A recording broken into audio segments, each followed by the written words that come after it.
I'm Colin Sanders and you're listening to the History Books Review. I read history books and I'm currently reviewing, in a very extended way, Gibbon's Decline and Fall of the Roman Empire, and I've now reached Chapter 26, Part 1, The Huns. Gibbon was not alone in his fascination for the Roman Empire. Napoleon Bonaparte expressed his interest rather more forcefully by attempting to refound it, with himself as the new emperor. So it is sort of fitting that in one of his first battles as emperor, at Eylau, he should find himself up against Cossack horsemen armed with bows and arrows. They probably looked much like the Huns, who had played such a big role in the destruction of the empire that he was trying to revive. It would be poetic if they had played a major role in his defeat, but history doesn't work like that. They were only deployed by the Russians in desperation to cover their retreat. Armed with muskets, the French were able to cope with them with ease, contempt even. It was a bit of a sad end of a tradition going back many centuries of mounted tribesmen inspiring fear and panic in their more settled victims. The Huns were simply another example of a recurring theme in ancient history. Civilization developed in the Middle East and later spread into the Mediterranean. The people of those regions started living in permanent settlements to concentrate on producing food. As a byproduct, this produced a new and rich culture where it was possible to accumulate a great deal of wealth. There were many problems to be solved for this process to take off. One of the more pressing was that less civilized people were quite likely to turn up and try and take away the stuff you had just accumulated. So it is not surprising that most early cities had walls.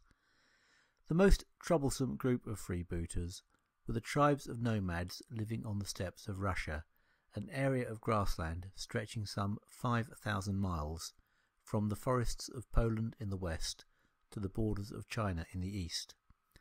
What we know about the early steppe nomads comes from the accounts of civilizations to whom they were at different times servants, enemies, and from time to time masters.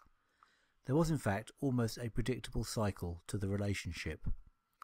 A horde would, seemingly out of the blue, sweep in from the plains, overthrow the rulers, and take over the elite positions in society.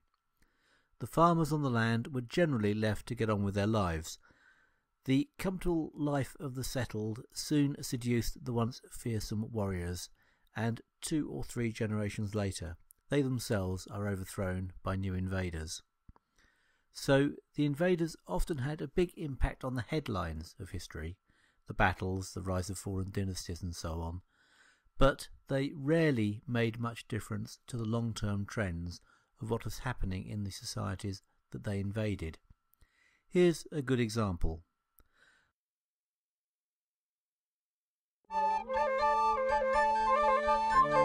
The Persians originated as a tribe from the steppes who settled in what is now Iran, but the original settlers were soon conquered by closely related people from the north in what is now southern Russia. This happened several times. The most confusing one being the Parthians. These were a people who spoke a language closely related to Persian, who conquered and ruled the Persians for a couple of centuries. They were not really very different to the actual Persians. I hope I am not offending any Persians by saying this. So when the Persians rebelled and drove out the Parthians, not a huge amount changed. It does mean you have to keep your toes. You have to keep on your toes when you're doing a podcast about Roman history, though. The Greeks knew the barbarians of the steppes by the name of the Scythians. This was a generic term that covered any number of ethnic groups. In reality, the races of the steppes were made up of many different ethnicities. Many were related to the Persians, some were what we would now call Turkic. The Mongols were later to become significant under the famous Genghis, but were no doubt around before him. There were probably a fair number of Germans too.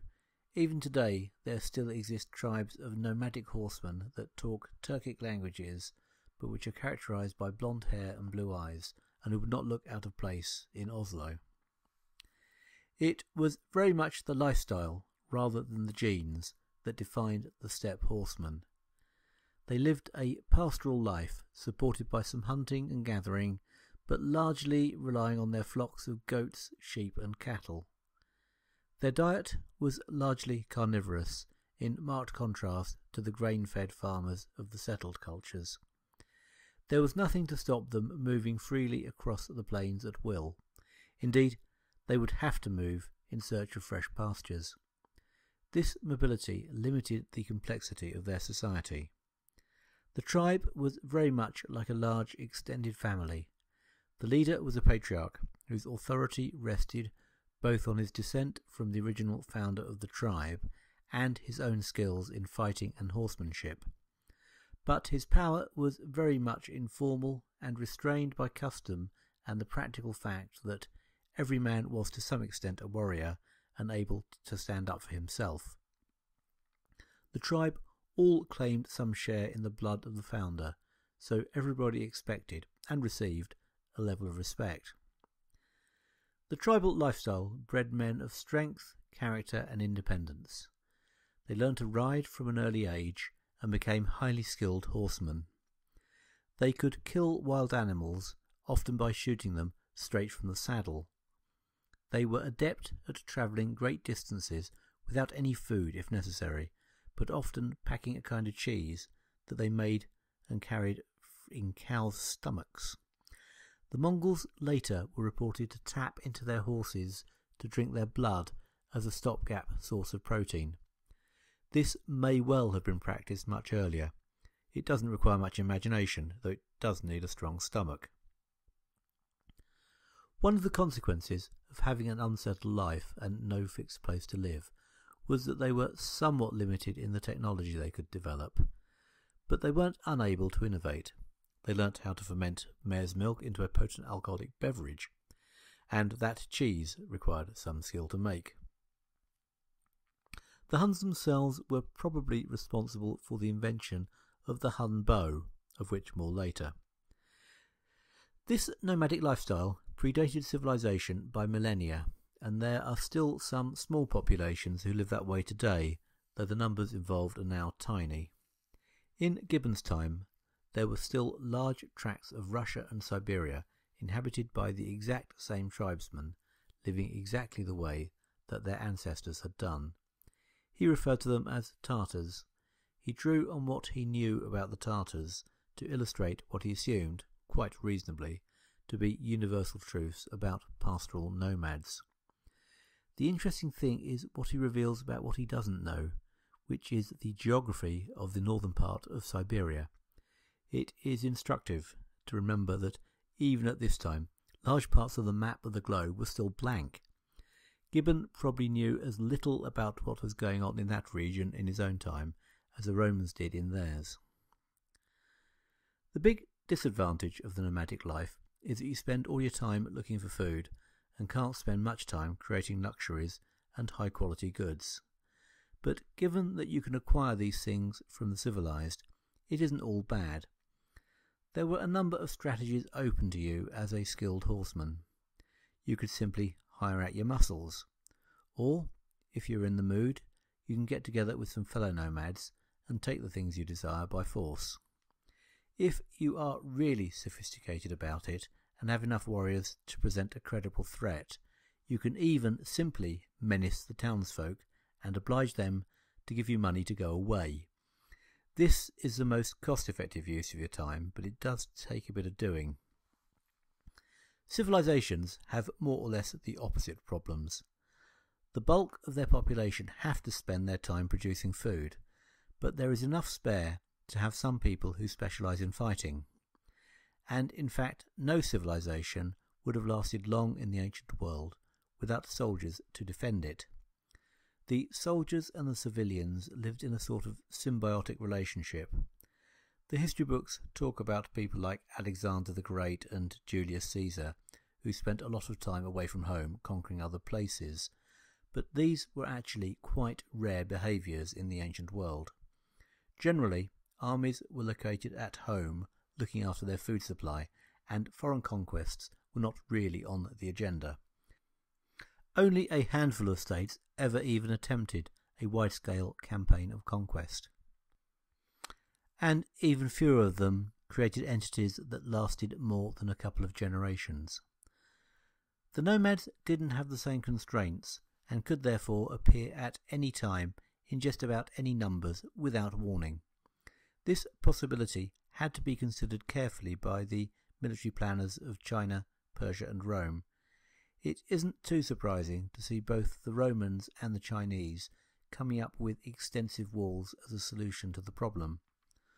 Walls enabled small numbers of troops to hold off much larger numbers until help arrived. Or that, at any rate, was the theory. Whether these fortifications actually serve that purpose is a good question. They certainly don't seem to oppose any kind of barrier to the advance of the Huns. But you can hardly blame the Romans for trying to keep them out when you consider the problems that they posed when they got through. The skills that they needed to survive on a daily basis were readily transferable to military purposes. For a start, they were formidable at hand-to-hand fighting. After all, if you can kill a rabbit with a bow and arrow, then a larger and slower human being is a piece of cake. The characteristic and generally highly successful Roman soldier with his short blade was simply easy meat. The Huns used bows that were more powerful than any the world had yet seen. The composite nature, composed of wood, glue and bone, bent double against the grain, allowed them to kill at a greater range than any other bowman. They could do this from horseback and with great speed. Infantry simply could not face a large group of Huns. They would just be killed where they stood or hunted down as they fled. They could only be safe by retreating behind the walls of a fort or a city. Heavily armoured cavalry had a chance if they could get close enough without losing too many arrows, but the Huns' horsemanship and speed enabled them to escape relatively easily. Basically, on terrain that suited them, and with the element of surprise, the Huns couldn't be beaten, and would probably win. A good general with plenty of resources and excellent intelligence might be able to hinder them to some extent, but would be very unlikely to be able to eliminate them. The Romans were good at logistics. It was one of the keys to their success. They had an effective organisation that could keep their very large army in the field supplied. They also had good communications that enabled them to react quickly to events and to use intelligence intelligently. But the Huns swept aside these advantages. Where a legion could not advance too far ahead of its supply trains, the Huns could travel as fast as their horses. The Romans' normal response to an invasion would be to send out an army to deal with it, but the speed of the Huns enabled them to retreat from any encounter that looked risky. The Romans could not pursue them, and in fact the Huns now had a further advantage because they could move so quickly. They now knew where the Roman army was, but the Romans didn't know where the Huns had gone. Communications could travel at the speed of a fast horse, but that was only a little quicker than the Huns could move routinely. Basically, there was only one effective response, which was to retreat to fortified places and wait for hunger or boredom to persuade the Huns to go away.